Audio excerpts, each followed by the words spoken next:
Hello everyone, आज हम discuss करेंगे एस्टेट पीआरटी 2020 के चाइल्ड डेवलपमेंट और पेडागोजी के सवाल। सब सवालों को इस तरीके से डिस्कस किया जाएगा ताकि आपको पता चले करेक्ट आंसर कौन सा है और बाकी जो अनकरेक्ट या इनकरेक्ट आंसर्स हैं तो वो क्यों हैं। अंडरस्टैंडिंग डेवलप करने पे फोकस रहेगा। तो चलिए वीडियो की शुरुआत करते हैं। पहला क्वेश्चन, निम्नलिखित में से क्या प्राथमिक पुनर्बलक के रूप में प्रयोग हो सकता है? प्राइमरी रीइंफोर्सर। अब हमारे रीइंफोर्समेंट से हमारा क्या तात्पर्य है? रीइंफोर्समेंट जो होती है वो किसी व्यवहार के होने की प्रोबेबिलिटी को इंक्रीज करती है और उसको करने वाली चीजों को कहलाते हैं रीइंफोर्सर्स। अब रीइंफोर्सर्स जो होते हैं वो हमारे दो तरीके के होते हैं। एक होता है प्राइमरी यानी प्राथमिक और एक दूसरा होता है सेकेंडरी। प्राइमरी जो होते हैं प्राथमिक, वो हमारी बायोलॉजिकल नीड्स यानी शारीरिक जरूरतों को पूरा करते हैं। यानी हंगर, भूख लगी है, प्यास लगी है, उसको सेटिस्फाई करेंगे, वो कहलाते हैं प्राइमरी रीइंफोर्सर।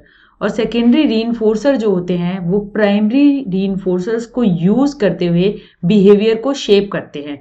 जैसे कि हमें किसी बच्चे को टॉयलेट ट्रेनिंग करवानी है, यानी उसको एक आदत डालनी है कि वो पॉट सीट पे बैठ के पॉटी करे। तो धीरे धीरे आप क्या करेंगे, बच्चे को ले जाएंगे पॉट सीट पे, फिर उसने पॉट सीट पे पॉटी करी तो उसको आपने एक प्राइमरी रीइंफोर्सर यानी आपने एक टॉफी दे दी और साथ में आपने एक सेकेंडरी रीइंफोर्सर कहा वेरी गुड बेटा, शाबाश। बार बार आपने टॉफी दी और इस तरीके से आपने वेरी गुड, प्रेज और ये सारी बातें आपने कही।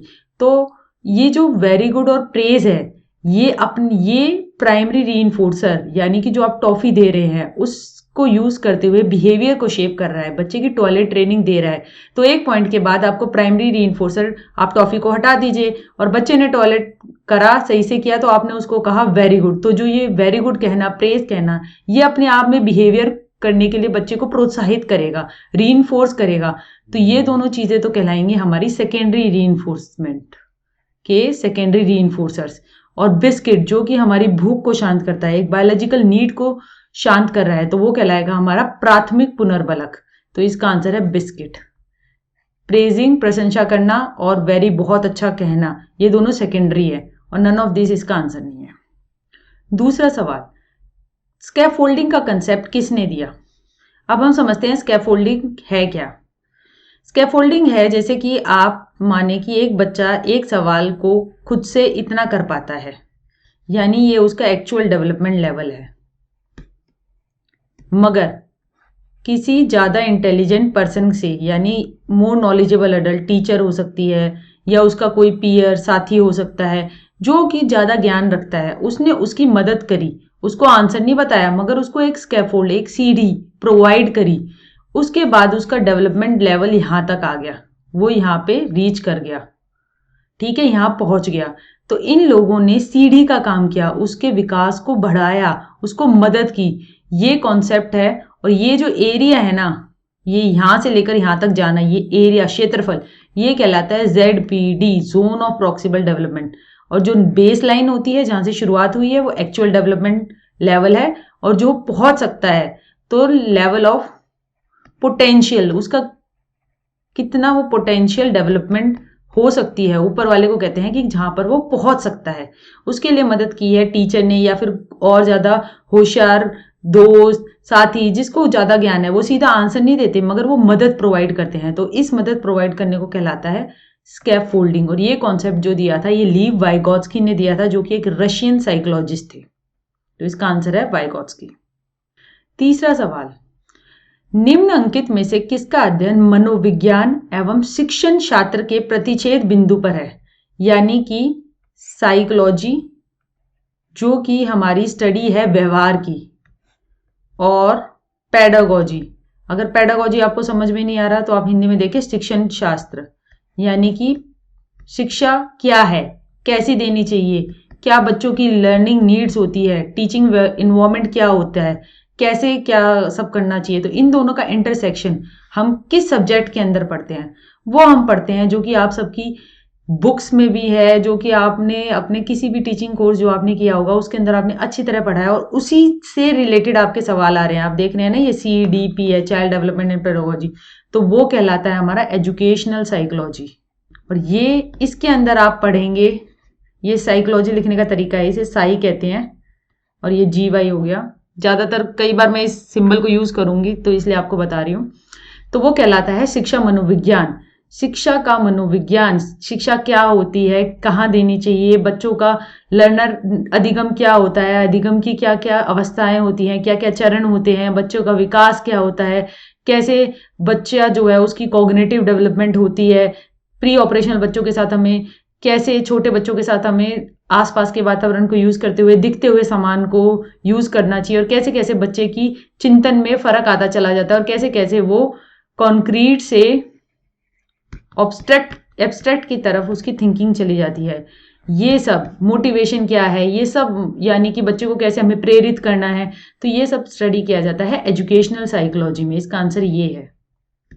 पॉजिटिव साइकोलॉजी नाम की कोई चीज़ नहीं होती। और इंडस्ट्रियल और ऑर्गेनाइजेशनल साइकोलॉजी, ये साइकोलॉजी की 2 ब्रांच है। इसके अंदर ये स्टडी किया जाता है कि हमें किस तरीके के पर्सनल्स को सेलेक्ट करना है, उनकी क्या ट्रेनिंग देनी है, ऑर्गेनाइजेशन में क्या उनका रोल होगा, क्या उनको कैसे रीइंफोर्स करते रहना है, और उनकी क्या किस तरीके से हमें ऐसे लोगों का सिलेक्शन करना है जो कि ऑर्गेनाइजेशन के लिए बहुत ही हेल्पफुल हो, जो कि उनके ऑर्गेनाइजेशन को आगे बढ़ा सके, उनकी जॉब, उनके एटीट्यूड्स क्या है, उनके इंटरेस्ट क्या है, ये सब स्टडी किया जाता है इसमें हमारा साइकोलॉजी और शिक्षण शास्त्र नहीं स्टडी किया जाता, तो ये दोनों आंसर नहीं है। ऑटिज्म की सर्वप्रथम व्याख्या किसने की थी? ऑटिज्म की सर्वप्रथम व्याख्या कैनर ने की थी। ऑटिज्म क्या होता है? ऑटिज्म एक तरीके का न्यूरोलॉजिकल डिसऑर्डर है जिसके अंदर बच्चा जो होता है वो काफी अकेला अकेला रहता है, गुमसुम रहता है, चुप रहता है, उसकी सोशल इंटरेक्शन मतलब सामाजिक, वो एक दूसरे से बच्चों के साथ घुलता मिलता नहीं है, ये कहलाता है ऑटिज्म। और इसका लर्निंग पे भी बहुत ज्यादा इफेक्ट पड़ता है। तो इसको सबसे पहले डिस्क्राइब किया था कैनर ने।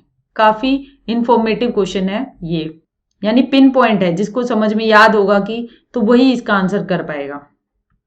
अगला सवाल, पुनर्बलन की कौन सी अनुसूची सबसे ज्यादा प्रभावी है? यानी शेड्यूल्स है रीइंफोर्समेंट के, उसमें सबसे ज्यादा इफेक्टिव कौन सी है? ये क्वेश्चन जरूर देखिए, ये बहुत ही इंपॉर्टेंट क्वेश्चन है। और अगर आप ग्राफ से इसे समझने की कोशिश करेंगे तो ये आपका कॉन्सेप्ट कभी भी आप नहीं भूल पाएंगे। तो चलिए शुरू करते हैं। सबसे पहले हम यहाँ पे देखते हैं पहला ग्राफ। हम सबसे पहले देखते हैं कि शेड्यूल ऑफ रीइंफोर्समेंट्स होते कौन से हैं।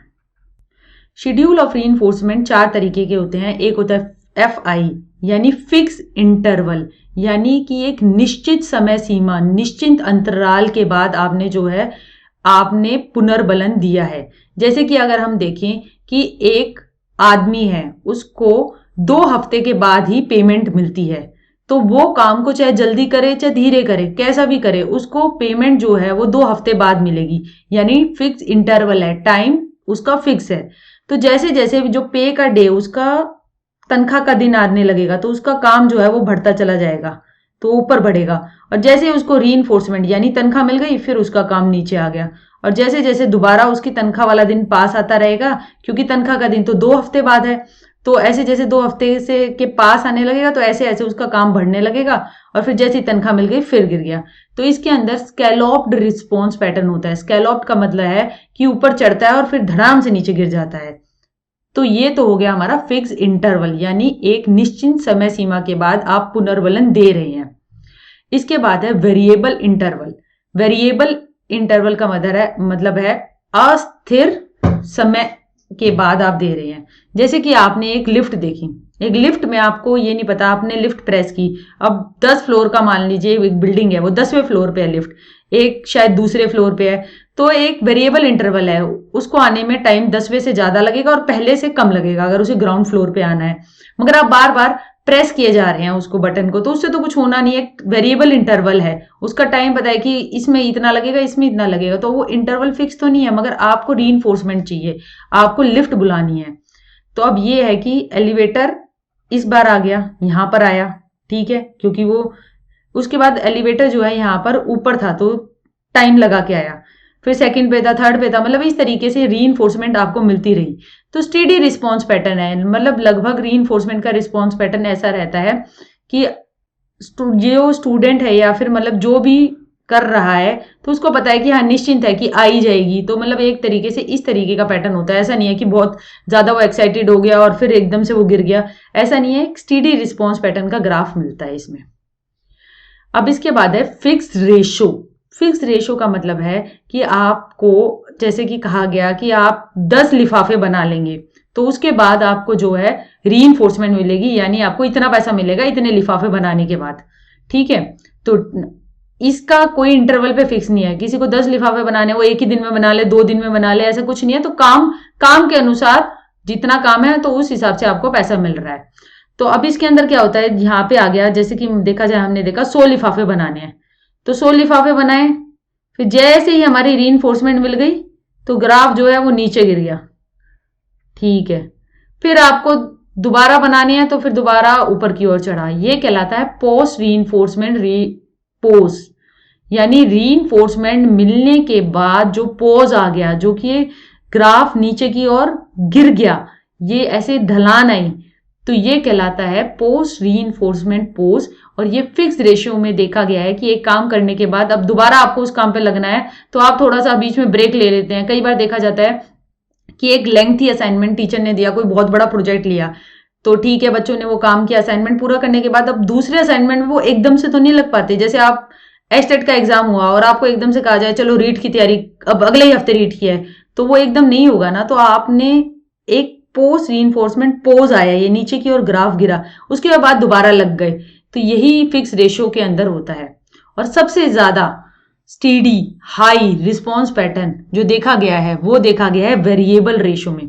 वेरिएबल रेशो आप सबसे ज्यादा देखते हैं, जैकपॉट हो गई, गैम्बलिंग हो गई, जुआ घर में जो होता है उसमें क्या किया जाता है, आपको नहीं पता भाई कितनी बार आप उसमें कंचा घुमा रहे हैं तो आपको कितनी बारी में आपको प्राइज मनी मिलेगा। आपको ये भी नहीं पता कितनी बार खेलना है और कितने टाइम बार, यानी कि आप एक बार खेलने पे इतने मिनट पे, ऐसा कुछ भी फिक्स नहीं है, सब वेरिएबल है। मगर रीइंफोर्समेंट की चाह, वो जैकपॉट जीतने की चाह इतनी ज्यादा स्ट्रांग होती रहती है कि इंसान जो है वो बार बार रिस्पॉन्स करता रहता है। तो ये है जैकपॉट अकरेंस। इसमें हमारा अनप्रिडिक्टेबल है कब निकलेगी, तो इसके बाद पहले में भी निकल सकते हैं, दूसरे में भी, तीसरे में भी। तो मगर जो हमारा रिस्पॉन्स रेट है, जो एफर्ट्स हैं, वो कॉन्टिन्यूसली हाई ऊपर की ओर ही रहते हैं। तो अब हमने इसमें देखा कि सबसे ज्यादा हाई स्टीडी रिस्पॉन्स पैटर्न जो होता है वो वेरिएबल रेशो में होता है, तो इसलिए इसका आंसर हुआ 4:। फिक्स इंटरवल में हमने देख लिया कि यहाँ पे हमारा स्कैलॉप्ड रिस्पॉन्स पैटर्न हो जाता है, यानी रीइंफोर्समेंट मिलने के बाद धड़ाम से ग्राफ गिरता है। और फिक्स रेशो के अंदर हमने भी ये देखा कि पोस्ट रीइंफोर्समेंट पोज हो जाता है एक बड़े असाइनमेंट के बाद, वो आपके बीच में लर्निंग जो है वो रुक जाती है और नीचे की ओर ग्राफ गिरता है। कंटिन्यूस रीइंफोर्समेंट काफी बोरिंग हो जाती है। अगर किसी को पता चलता है कि मेरे को चाहे मैं काम करूं या ना करूं तो मुझे इतने टाइम के बाद या इसके बाद कंटिन्यूस रीइंफोर्स मिलती रहेगी। जैसे कि एक बच्चे को आप बार बार, चाहे वो सही कर रहा है या गलत कर रहा है, आप उसको बार बार रीइंफोर्स करे जा रहे हो, वाह वाह शाबाश शाबाश, तो एक पॉइंट के बाद लर्निंग की कोई वैल्यू नहीं रह जाएगी और ना ही उसको रीइंफोर्समेंट का कोई असर पड़ेगा, क्योंकि उसको तो पता है कि टीचर को तो मुझे शाबाशी देनी ही है, चाहे मैं सही करूं चाहे गलत, इतने मतलब वो तो लगातार दिए ही जा रही है।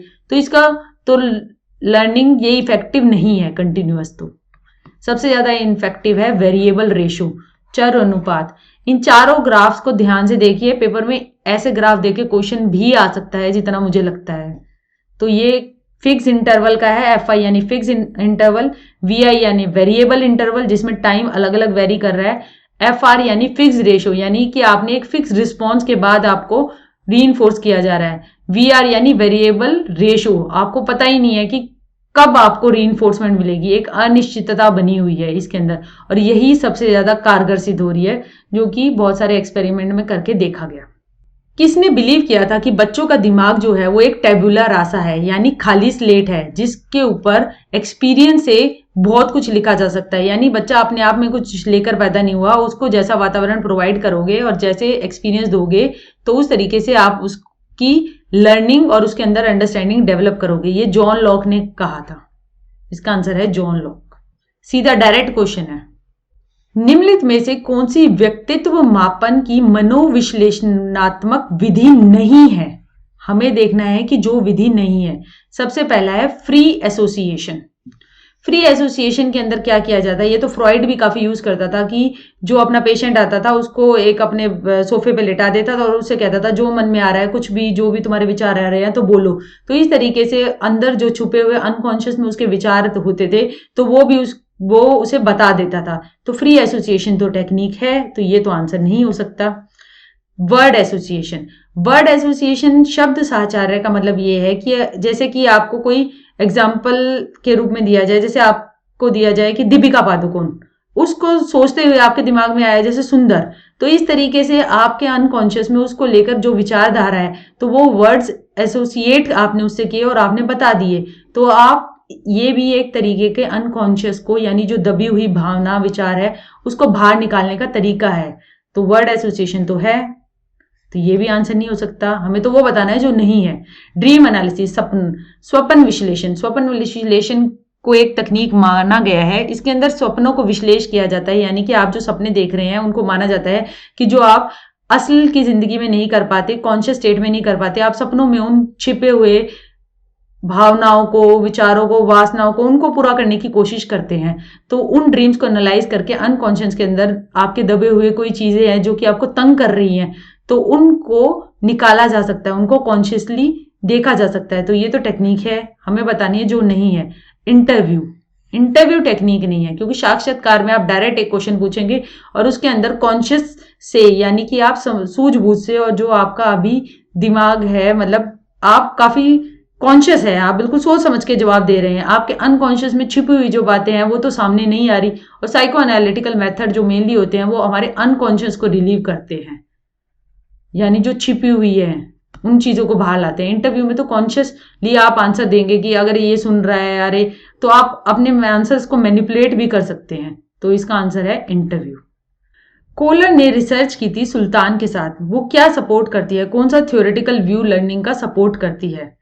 अब कोलर जो थे वो एक हमारे गेस्टाल्टवादी थे, जो कि संपूर्ण की बात करते थे। उनका एक बहुत ही सबसे ज्यादा दिमाग वाला चिंपांजी था जिसका नाम था सुल्तान। उसके साथ उन्होंने बहुत सारे एक्सपेरिमेंट करे, यानी सुल्तान को एक पिंजरे में रखा, उसमें कई डिब्बे रख दिए, तो सुल्तान ने उन डिब्बों के ऊपर चढ़कर केले लगे हुए थे वो ले लिए। फिर उसके बाद यहाँ पे 2 डंडी रख दी, एक बड़ी थी और एक उसके अंदर चली जाती थी, और दूरी पर केले रख दिए। तो सुल्तान ने क्या किया, दोनों डंडियों को जोड़ते हुए केलों को ले लिया। तो ये इनसाइट लर्निंग है, अंतर्दृष्टि का सिद्धांत है। ये अगर आप थियोरी पढ़ेंगे तो सबसे ऊपर ये लिखा ही होता है। थियोरी कौन सी है, तो थियोरी के जो थियोरिस्ट ने दी है उसके पूरे नाम के साथ अगर आप पढ़ेंगे तो आप कभी भी ऐसे पिन पॉइंटेड क्वेश्चन को गलत नहीं करेंगे। तो ये अंतर्दृष्टि का सिद्धांत है, यानी एकदम से उसको दिमाग लगाया उसने, तो इन दोनों को जोड़ के कि मैं ले सकता हूं, तो ये अंतर्दृष्टि हुई। लेटेंट लर्निंग और प्लेस लर्निंग, ये दोनों जो है ना, ये दी थी हमारी टॉलमैन ने, और उसकी लर्निंग को साइन लर्निंग भी कहते हैं। उसके अंदर चूहों को जो है वो एक पिंजरे के अंदर रख दिया गया था, और फिर उस पिंजरे से कहा गया कि वो कई बार उन्हें रिइंफोर्स किया गया सही रास्ते के लिए, और कई बार नहीं भी किया गया। जब नहीं भी किया गया तो वो आखिर डेस्टिनेशन तक, एंड तक पहुंच गए। तो इससे कहा गया कि लर्निंग जो थी, जो अधिगम था, वो कहीं ना कहीं उनके छुपा भी हुआ था। अगर रिइंफोर्समेंट नहीं भी मिल रही थी तो भी वो पहुंच गए थे। और प्लेस का लर्निंग का ये था कि उनका जो केस था जिसके अंदर वो चूहे थे उसमें पानी डाल दिया गया, तो इरिस्पेक्टिव की पानी डालना है, उन्हें रास्ता याद था, तो उन्हें प्लेस याद था। तो ये टॉलमैन की लर्निंग थी। टॉलमैन जो थे एक साइकोलॉजिस्ट थे, बिहेवियरिस्ट थे, उन्होंने ये लर्निंग की थियरी दी थी। लेटेंट, प्लेस, साइन, ये तीनों ही उसी लर्निंग के नाम है। मॉडलिंग की बात जो थी वो बेंड्यूरा ने की थी। और हमें बताना है कोलर का क्या सिद्धांत था, वो था अंतर्दृष्टि का, इनसाइट का, एकदम से जवाब आना। तो ये आंसर है। एल्बर्ट बेंड्यूरा, अभी मैंने कहा था ना कि आप थियरीज जो हैं उनको, उनकी लर्निंग थियरी जो उन्होंने दी थी उसको पूरा एक चार्ट बना लीजिए, एक टेबल बना लीजिए और देखिए, और जब भी पढ़िए तो पूरा सेंटेंस पढ़िए, बस यूं नहीं कि बेंड्यूरा की थियरी, ऐसे नहीं, एल्बर्ट बेंड्यूरा की सोशल लर्निंग, तो आपको याद रहेगा। तो एल्बर्ट बेंड्यूरा ने सामाजिक अधिगम का सिद्धांत दिया था, उसने मॉडलिंग की बात की थी, उसने कहा था कि आप समाज में बच्चा जो है वो देखता है, ऑब्जर्वेशनल लर्निंग की बात की थी, बच्चा देख देख कर सीखता है। तो ये उसका सिद्धांत था। साइकोसेक्सुअल डेवलपमेंट की थियरी जो दी थी वो फ्रॉइड ने दी थी। मोरल डेवलपमेंट की दी थी वो सबसे पहले पियाजे ने दी थी, और उसी के काम को बढ़ाते हुए फिर कोलबर्ग की थियरी थी। तो ये तो आंसर नहीं है। इमोशनल डेवलपमेंट की बहुत सारी थियरीज हैं। तो जेम्स लेंजे, शेल्टर सिंगर कि हम डरते डरते हुए हम पहले डरते हैं या रिस्पॉन्स पहले आता है, तो वो तो एक पूरा अलग से कंसेप्ट है। तो ये इसका आंसर नहीं है, ना ये है। इसका आंसर है सोशल लर्निंग, जो एल्बर्ट बेंडूरा ने दी थी। निम्नलिखित में से कौन सी फ्रॉइड मनोलैंगिक विकास की अवस्था नहीं है? तो इसके लिए हमें बहुत जरूरी है कि हमें फ्रॉइड की साइकोसेक्सुअल स्टेजेस पता हो। फ्रॉइड की स्टेजेस हैं ओरल, मौखिक, ठीक है, मुख अवस्था, जो कि हमारी 0 से 1 साल तक होती है, जिसके अंदर बच्चा जो है वो सकिंग, इस तरीके की एक्टिविटीज, हर चीज को अपने मुंह में डालने की कोशिश करता है, अंगूठा लेता है। इसके बाद आ गई एनल स्टेज, जो कि 2 से 3 साल तक होती है। बच्चे की पॉटी ट्रेनिंग इसमें कराई जाती है, उसको काफी टॉयलेट को होल्ड करके रखने में उसे काफी मजा आता है, तो ये एनल स्टेज है। इसके बाद आ गई फेलिक स्टेज, जो कि 3 से 6 साल की होती है। लड़के जो होते हैं वो अपनी माँ की तरफ आकर्षित होते हैं, जो कि कहलाता है इडिपस कॉम्प्लेक्स, और लड़कियां जो होती हैं वो अपने पिता की तरफ आकर्षित होती है, जो कि कहलाता है इलेक्ट्रा कॉम्प्लेक्स।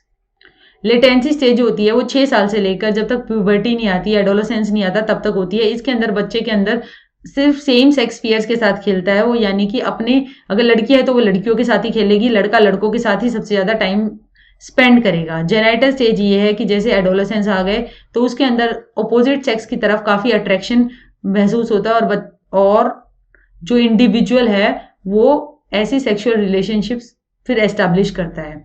तो ये हमारी 5 स्टेजेस हैं।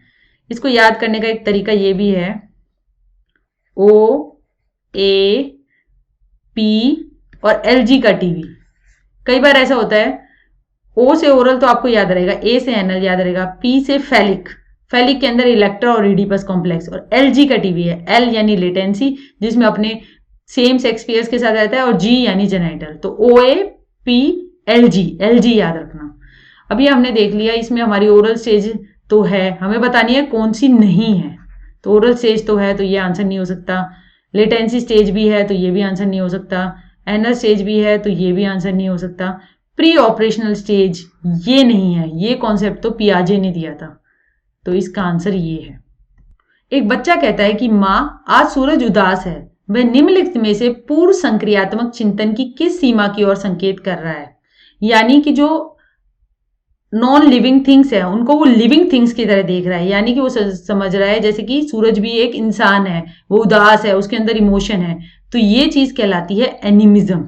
ये इसका आंसर है। इस कॉन्सेप्ट को एनिमिज्म कहा जाता है, यानी नॉन लिविंग थिंग्स को लिविंग थिंग्स की तरह देखना, जो कि प्री ऑपरेशनल चाइल्ड का एक लिमिटेशन है, यानी कि वो उसकी जो सोच है उसका एक करेक्टरिस्टिक है। ईगोसेंट्रिज्म का मतलब यह है कि सिर्फ अपने ही परिप्रेक्ष्य को देखना, जो कि एक प्री ऑपरेशनल बच्चे की थिंकिंग का एक तरीका तो है, मगर उसके अंदर ये है कि सिर्फ वो अपना पक्ष देख रहा है, वो ये नहीं कह रहा कि ये स्पेसिफिक है कि सन सैड है, यानी नॉन लिविंग को लिविंग की तरह देखना।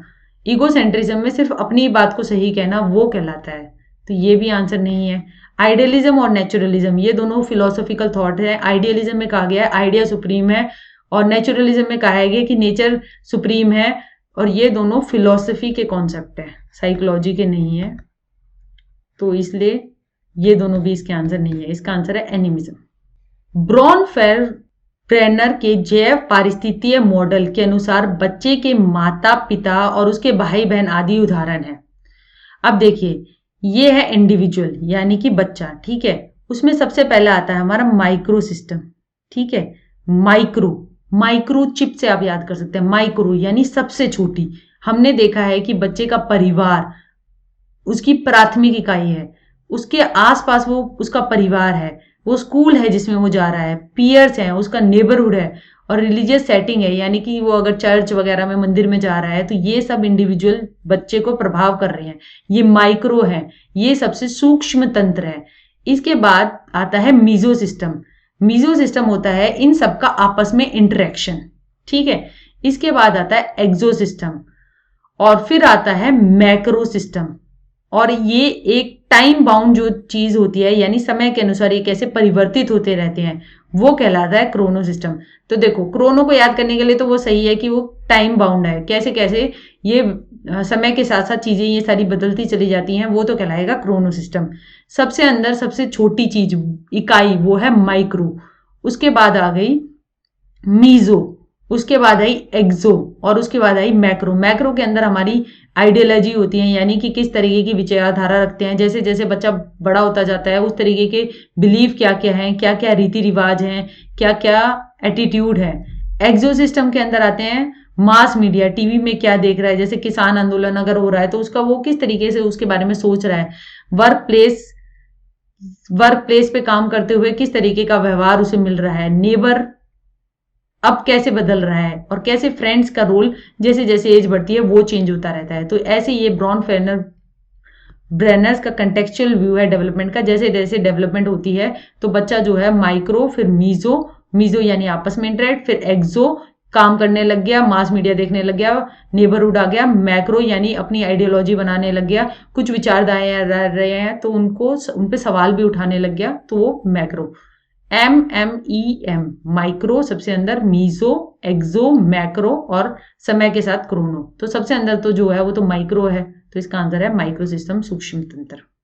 ऑटिस्टिक बच्चों को सिखाने की कौन सी शिक्षण विधि है? वो है PECS, picture exchange communication system. इसके अंदर बच्चे को बहुत सारी पिक्चर दे दी जाती हैं और उसके बाद, क्योंकि ऑटिस्टिक चाइल्ड जो होता है वो सोशल इंटरेक्शन नहीं करता, वो सामाजिक एक दूसरे से बातचीत भी नहीं करता और खुद खोया खोया सा अपने अंदर रहता है, तो उस तरीके से पिक्चर के सहारे उसकी लैंग्वेज डेवलप की जाती है। और उस तरीके से जैसे हंसता हुआ चेहरा दिखाकर उसे दिया गया, लिख के दिया गया हैप्पी, तो इस तरीके से पिक्चर्स को यूज करते हुए उसकी लर्निंग कराई जाती है और ये मेथड है उनको टीच करने का। ब्रेल जो है वो तो दृष्टिबाधित लोगों के लिए है। टेलर्स फ्रेम भी नहीं है इसका आंसर और नन ऑफ दीज भी नहीं है इसका answer. The attraction of a girl child towards her father was termed by Freud as, एक बालिका के उसके पिता के प्रति आकर्षण को फ्रॉइड ने कहा था इलेक्ट्रा कॉम्प्लेक्स। ये अभी हमने किया ही था, हमारी स्टेज थी OAPLG, फेलिक स्टेज के अंदर ये आता है और इसका आंसर ये है। इडिपस जो है वो तो लड़के का माता को पसंद करना है, तो ये आंसर नहीं है। मोरल कॉन्फ्लिक्ट ये है, कोई नैतिक द्वंद्व नहीं है इसके अंदर। ओरल कॉम्प्लेक्स नाम की कोई चीज ही नहीं होती। निम्न अंकित में से कौन से पद का तात्पर्य है एक विद्यार्थी के सही उत्तर की संभावना को बढ़ाने वाले संकेतों से है? सही उत्तर वो दे सके उसकी संभावना को बढ़ाना है, तो उसकी मदद करनी है, डायरेक्ट आंसर नहीं बताना, तो वो कहलाता है प्रॉम्प्ट करना। जैसे कि अगर हम देखते हैं कि फिल्मों में कहते हैं ना कि कोई सीन कर रहा है एक्टर, उसे डायलॉग याद नहीं हो रहे, तो सामने बड़े बड़े पोस्टर लेके खड़े हो जाते हैं, तो उसे प्रॉम्प्ट कर देते हैं, यानी उसकी मदद कर देते हैं। इसी तरीके से यही कॉन्सेप्ट यहाँ पे है कि सही उत्तर नहीं बता रहे, उसकी संभावना बढ़ा रहे हैं, थोड़ी हेल्प कर रहे हो, प्रॉम्प्ट कर रहे हो, तो वो कहलाता है प्रॉम्प्ट करना। सजेशंस जो है वो लेक्चर मेथड हो जाता है थोड़ा, और मतलब उस तरीके से आंसर तक रीच नहीं करते, तो ये सजेशन नहीं होगा। ब्रेनस्टॉर्मिंग तो एक हमारी क्रिएटिविटी बढ़ाने की टेक्निक है, यानी एक चीज के मल्टीपल आंसर हो, जो कि ऑसबर्न ने दी थी, तो वो इसका आंसर नहीं है, इसका आंसर है प्रॉम्प्ट करना। मॉडलिंग किस चीज पे बेस्ड है? मॉडलिंग का कंसेप्ट जो कि एल्बर्ट बेंड्यूरा ने दिया था, वो सोशल कॉग्निटिव साइकोलॉजिस्ट थे, यानी समाज की बात की करते थे और संज्ञान की भी बात करते थे, तो वो सोशल कॉग्निटिव थियरी है। क्लासिकल थियरी थॉर्नडाइक वगैरह की है, ऑपरेंट स्किनर की है, तो इसलिए ये आंसर नहीं होगा।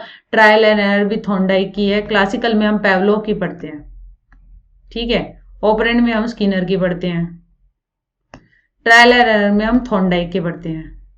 तो सोशल कॉग्निटिव सामाजिक संज्ञानात्मक सिद्धांत है, यानी ऑब्जर्वेशनल लर्निंग से मॉडल्स को देखते हुए हम जो है लर्निंग होती है, तो वो एल्बर्ट बेंड्यूरा ने इसकी बात की थी।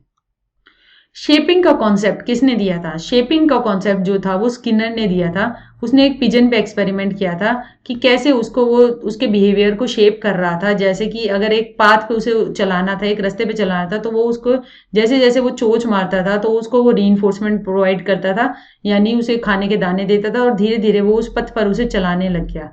और तो ये हमने बिहेवियर जो है अपने अनुसार ढालना, और ये जो कॉन्सेप्ट है ये स्किनर ने दिया था। और शेपिंग का कॉन्सेप्ट जो है वो काफी रीइंफोर्समेंट का भी इसने कॉन्सेप्ट दिया, तो वो बिहेवियर को शेप करना यानी कि उस तरीके का बनाना, तो ये स्किनर ने दिया था।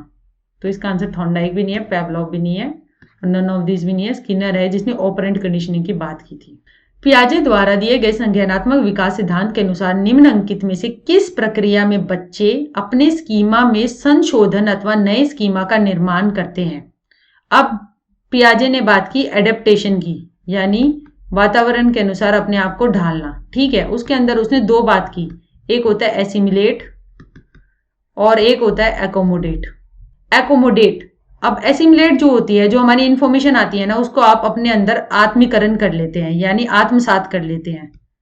आत्मसातीकरण, कोई भी इंफॉर्मेशन आई आपने अंदर ले ली, मगर कुछ इंफॉर्मेशन ऐसी आई जो कि आपकी पुरानी इंफॉर्मेशन के अंदर उस स्कीमा को वो बदलने की कोशिश करती है, यानी वो उसके अंदर फिट नहीं बैठ रही, तो आपने न्यू स्कीमा बनाए और या फिर पुराने स्कीमा को जो है आपने बदला, तो वो कहलाता है एकोमोडेट। एकोमोडेट करना, एकोमोडेट आपने शब्द भी होगा, जैसे हमें नई एकोमोडेशन चाहिए, कोई बंदा नया आता है तो वो कहता है उसे नया घर चाहिए, तो नया घर जाने के लिए तो वो उसमें एकोमोडेट कर रहा है, उसमें जाके एडजस्ट हो रहा है, तो वो कहलाता है एकोमोडेशन। तो इसका आंसर है समझन। एसिमिलेट मैंने बता दिया, वो तो जो आत्मसात कर लेना, कोई भी चीज आई उस इंफॉर्मेशन को सिर्फ ग्रहण करके अपने अंदर ले लेना है, कोई चेंज नहीं आ रहा इसमें। इंटरनलाइजेशन भी वही प्रोसेस है कि आप जो है इंफॉर्मेशन को सिर्फ अंदर ले रहे हो। कंडीशनिंग जो है, अनुबंध बनाना, वो तो स्टिमुलस और रिस्पॉन्स के अंदर बनाते हैं, यानी कि कोई स्टिमुलस आया और उस हिसाब से आपने क्या रिस्पॉन्स दिया, तो वो कहलाती है कंडीशनिंग। और कैसे कैसे स्टिमुलस को जो आपने, अगर आपने अनकंडीशन स्टिमुलस, आपने एक पूरा कॉन्सेप्ट है ये पेवलोव का, कि कैसे आप जो है वो एक अनकंडीशन स्टिमुलस से भी आप उस तरीके की रिस्पॉन्स दे सकते हैं। जैसे कुत्ता जो है सिर्फ घंटी के ऊपर लार कैसे प्रकट करने लग गया, तो वो सारा हमारा कंडीशनिंग का कॉन्सेप्ट है, तो वो भी नहीं आता। इसका आंसर है अकोमोडेशन, समझन। इनमें से सबसे पहले मोरल डेवलपमेंट की थियरी किसने दी थी? वो पियाजे ने दी थी। पियाजे के काम जो थे, उसने दो तरीके की बात की थी मोरालिटी की। एक हेट्रोनोमस मोरालिटी, जो कि हमारे समाज से मिलती है, बच्चा का इसमें कुछ रोल नहीं होता, बच्चा जो ऊपर से रूल आते हैं उन्हीं को सही मानता है। और एक थी ऑटोनोमस मोरालिटी। मगर पियाजे जो थे, फिर इस ऑटोनोमस मोरालिटी के अंदर यह है कि बच्चा धीरे धीरे रूल पोजीशन अपने हिसाब से देखने लग जाता है, उनको सवाल करने लग जाता है, उनको सोचने लग जाता है, उनके बारे में उनको चैलेंज करने की भी सोचने लग जाता है। तो कैसे कैसे मोरल डेवलपमेंट चेंज हो जाती है, एक स्टार्टिंग में हेट्रोनोमस होती है और फिर ऑटोनोमस हो जाती है। तो पियाजे ने ये दी थी, पियाजे ने मगर एक काम यहाँ पे छोड़ दिया, फिर उसने कॉग्निटिव डेवलपमेंट के क्षेत्र में वो काम करने लग गया। फिर उसके काम को कोलबर्ग ने आगे बढ़ाया। कोलबर्ग ने जो है वो मोरल डिलेमास दिए, मोरल सिचुएशन दी, जिसके अंदर बच्चों को बहुत सारे अलग अलग सवाल पूछे गए और फिर उसकी जो रीजनिंग थी उसके आधार पे उसने 3 pre convention, convention, post convention और हर एक स्टेजेस दिए, दो दो आगे आगे। और कोलबर्ग के काम को क्रिटिसाइज किया था कैरल गिलिगन ने। उसने कहा था कि इसकी थियरीज में सिर्फ जो थे वो मेल्स को लेकर उसने इंटरव्यूज कंडक्ट किए थे, तो फीमेल ओरिएंटेड ये उसकी थियरी नहीं है, ये फेमिनिस्ट क्रिटिक दिया था उसने। और उसने कहा था जो सिचुएशन भी जो थी वो सिर्फ मोरल डिलेमा ऐसे थे जिसमें कि केयर वगैरह का कॉन्सेप्ट नहीं था, जो कि कहा गया है कि फीमेल केयरिंग काफी होती हैं, तो वो इन टास्क पे कैसे परफॉर्म करेंगी, ना तो उनको सैंपल में लिया गया, तो उसकी फाइंडिंग्स को फीमेल के ऊपर क्यों इम्पोज किया जाए। तो इसका आंसर है पियाजे। सबसे पहले मोरल डेवलपमेंट की थ्योरी पियाजे ने दी थी, ना कोलबर्ग है, ना गिलिगन है, ना ऑप्शन इज करेक्ट, ये भी नहीं है। यदि पहले सीखा गया कार्य नए सीखे जा रहे कार्य में बाधा उत्पन्न कर रहा है, तो अधिगम का यह स्थानांतरण कैसे हो गया? बाधा उत्पन्न कर रहा है, यानी कि अगर आपको इंडिया में आप गाड़ी चला रहे हैं, इंडिया में आप राइट हैंड पे गाड़ी चलाते हैं और आप यहाँ यूरोप वगैरह में आए तो ये लेफ्ट हैंड ड्राइविंग है, तो उस लर्निंग, इंडिया की लर्निंग आपको यूरोप की लर्निंग में मदद करने की बजाय आपको दिक्कत कर रही है, तो ये तो नकारात्मक हुआ ना। यानी पहले सीखा गया कार्य आपके नए सीखे कार्य में उत्पन्न कर रहा है बाधा, तो ये नेगेटिव ट्रांसफर ऑफ लर्निंग है, तो इसका आंसर आएगा नेगेटिव। जीरो का मतलब है कि कुछ आपने सीखा, आपने डांसिंग सीखी और आप कलरिंग सीख रहे हैं, इन दोनों का आपस में कोई रिलेशन नहीं है, तो ये जीरो ट्रांसफर है। प्राइमरी ट्रांसफर कुछ ऐसा होता ही नहीं है। पॉजिटिव ट्रांसफर ये है कि यानी एक कार्य का सीखा हुआ आपको दूसरे कार्य में मदद कर रहा है।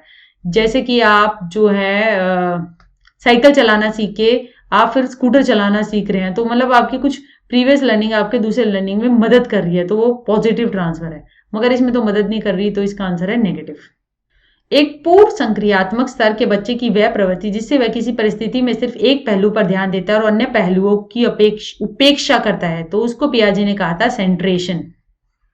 ये एक प्री ऑपरेशनल चाइल्ड का कैरेक्टरिस्टिक्स फीचर है। अगर बच्चे को एक लंबे गिलास में दूध डाल के दे दिया जाए आधा लीटर और एक चपटे गिलास में एक पसरे हुए बर्तन में डाला जाए तो वो कहेगा कि इसमें ज्यादा है, तो वो क्योंकि वो एक ही प्रॉपर्टी को देख रहा है, दूध कितना ऊपर है, तो वो बाकी कॉन्सेप्ट को नहीं देख रहा। ये एक एग्जाम्पल है। तो ये टेंडेंसी कहलाती है सेंट्रेशन। कंजर्वेशन आ जाएगा तो ये तो कॉन्क्रीट ऑपरेशनल में आता है, तीसरी स्टेज में आता है, और वो आ जाएगा तो फिर ये है कि उसे पता ही चल जाएगा कि दोनों चीजें बराबर हैं। सिरेशन है चीजों को ऐसे करके लाइन से लगाना। एडेप्टेशन, ये काफी जनरलाइज टर्म है, ये नहीं है। एडेप्टेशन जो है वो तो स्टार्टिंग से ही करने लग जाता है, अपने स्कीमा नए स्कीमा बनाता है, पुरानों में कुछ अलग करता है, जिसके दो कॉन्सेप्ट होते हैं, एसिमुलेशन और अकोमोडेशन एडेप्टेशन के अंदर। तो वो तो बहुत ही स्टार्टिंग से होने लग जाते हैं। तो इसका आंसर है सेंट्रेशन, ना कंजर्वेशन, ना सीरेशन, ना एडेप्टेशन। यह तथ्य है कि मछली उड़ नहीं सकती और उल्लू तैरना नहीं सीख सकते का निहित अर्थ है उपयुक्त पुनर्बलन की कमी। नहीं भाई, आप पुनर्बलन देते रहोगे, मछली को कितना पुनर्बलन दो तो वो क्या वो उड़ पाएगी? नहीं उड़ पाएगी, क्योंकि वो बायोलॉजिकली जो है उसकी लिमिट है। उसको इसी तरीके से उसकी स्ट्रक्चरली वो बनाई गई है और कि वो उस एरिया में उस इकोसिस्टम में ही फंक्शन कर सके। अनुभव की कमी दे दो, मछली बाहर निकाल के देखो तो अनुभव तो दे दिया आपने, उसके बाहर का इन्वायरमेंट दिया है, तो मगर वो उससे कर थोड़ी पाएगी, क्योंकि उसकी बायोलॉजिकल लिमिट ही है, उसकी शारीरिक संरचना ही ऐसी है। लेजीनेस है इन क्रिएचर्स की? नहीं। तो इसका आंसर है अधिगम पर जैविक सीमाओं का प्रभाव। शेल्डन के अनुसार कौन सा एक टाइप नहीं है पर्सनैलिटी का?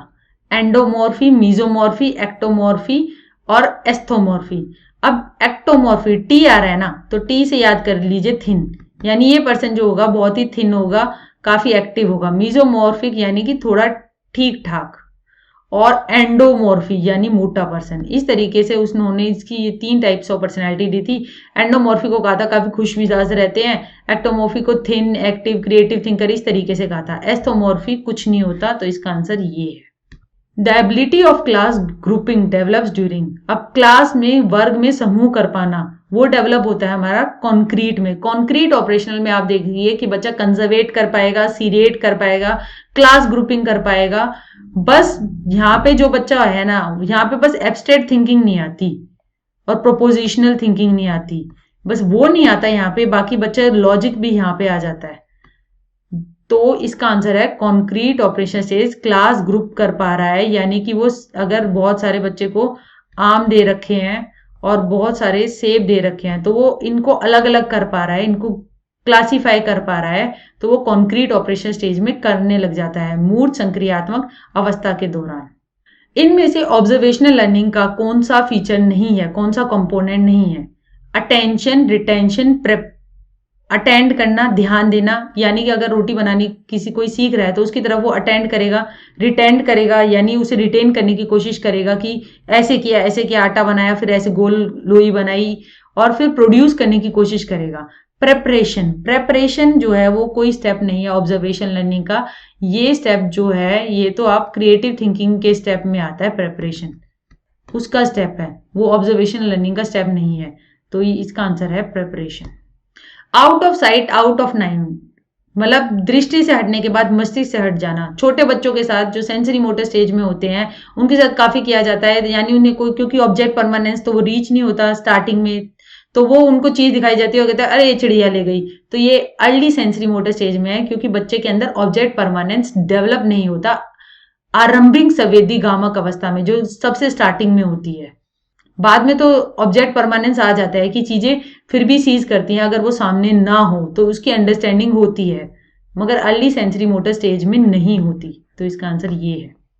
मेयर और सोल्वे के अनुसार इमोशनल इंटेलिजेंस का इनमें से कौन सा कंपोनेंट नहीं है?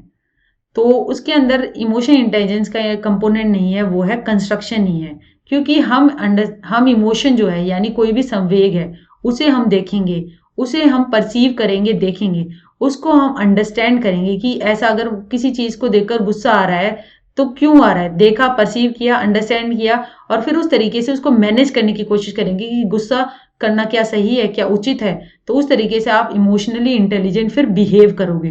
तो ये तीनों स्टेप्स तो हैं। कंस्ट्रक्शन इसका कोई स्टेप नहीं है, तो इसका आंसर है कंस्ट्रक्शन, क्योंकि आप इमोशन कोई कंस्ट्रक्ट थोड़ी कर रहे हो, आप सिर्फ देख रहे हो, समझ रहे हो, और उसको आप मैनेज करते हुए इमोशनली इंटेलिजेंस का शो कर रहे हो, उसका प्रदर्शन कर रहे हो, आप उस तरीके का बिहेव फिर मैनिफेस्ट कर रहे हो, दिखा रहे हो, व्यवहार कर रहे हो। ब्रूनर की कॉग्निटिव डेवलपमेंट थियरी है, यानी संज्ञानात्मक विकास है, उसकी कौन सी अवस्था नहीं है, नहीं वाली बतानी है हमें। वो है हमारी एक्रिलिक स्टेज। ये कोई हमारी स्टेज नहीं होती। इनएक्टिव, आइकॉनिक, सिंबॉलिक, ये होती है। इनएक्टिव जो हो गई वो आप फिजिकल एक्टिविटी कर रहे हो, ठीक है। आइकॉनिक, आप सिंबल्स का यूज कर रहे हो, आप यानी आइकॉनिक में आप पिक्चर्स का यूज कर रहे हो, और सिंबॉलिक के अंदर आप लैंग्वेज, भाषा का प्रयोग कर रहे हो। तो इस तरीके से अगर किसी बच्चे को 10 चीजें, 10 ऑब्जेक्ट दिए जाएं, ठीक है, फिर उन 10 ऑब्जेक्ट्स की पिक्चर्स दिखाई जाए ऐसे करके, और उसके बाद ये सिंबल इंट्रोड्यूस किया जाए, ये 10 है। तो ये हमारी स्टेजेस हैं एक कॉन्सेप्ट डेवलपमेंट की, जो कि ब्रूनर ने दी थी। एक्रिलिक स्टेज कोई नहीं होती, तो इसका आंसर है एक्रिलिक। वाइगोत्स्की के अनुसार एक बच्चा जिन कार्यों को अपने से दक्ष व्यक्ति की सहायता से पूरा कर सकता है, उसकी ऊपरी सीमा क्या कहलाती है। मैंने स्टार्टिंग में भी बताया था, ये उसका एक्चुअल लेवल है और यहां पे वो पहुंच सकता है। तो ये जो ऊपरी सीमा है ना, ये लेवल है पोटेंशियल डेवलपमेंट का, लेवल ऑफ पोटेंशियल डेवलपमेंट, यानी कि कहां तक वो पहुंच सकता है दक्ष व्यक्तियों की सहायता से। संभावित विकास का स्तर, वो खुद से तो नहीं पहुंच पा रहा, मगर इन लोगों ने जिन्होंने यहाँ पे उसे हेल्प की है, उनकी मदद से वो यहाँ पे पहुंच सकता है। तो इसका आंसर है संभावित विकास का स्तर। और ये जो एरिया है ना, ये कहलाता है ZPD, मगर हमें पूछा है कि ये वाला स्तर कौन सा है, तो वो है संभावित विकास का स्तर। Thank you very much for watching. और ऐसे ही साइकोलॉजी से रिलेटेड किसी भी पेपर में, टीचिंग एग्जाम से रिलेटेड आपको कोई भी सवाल हो तो प्लीज कमेंट बॉक्स पे कमेंट कीजिए। मैं आपकी क्वेरीज को हैंडल करके और उन्हें सॉल्व करने की कोशिश करूंगी। Thank you very much.